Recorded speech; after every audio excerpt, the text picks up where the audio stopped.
Hello guys, what I'm going to show you today is how you can use your demo mode inside of Monster Hunter Wilds. Now, it's important to keep in mind that you're only going to be able to do this once you have your dual swords, okay? You're not going to be able to, your dual blades, you're not going to be able to do this with any other weapon, okay?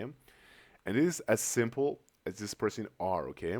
When you press R, this demo mode is going to automatically be activated and you can use it, okay? And what this is going to do is going to allow you to inflict more damage per attack, okay, and you can also perform special combos, okay, as you can see here, okay. So as you can see now, we have an icon which is a sword, and right now it's just filled to the very top, okay. And what this is going to activate is what's called the arch demon mode, which is basically like a demon mode but even greater, okay, which means that you're going to inflict more damage, okay.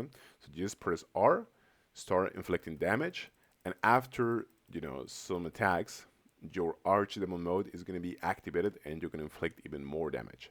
Now keep in mind that your demo mode is only going to last for a few seconds, okay? And also that if you take a hit from a monster, it's going to be deactivated, okay? So that's something important as well. All right, thank you so much.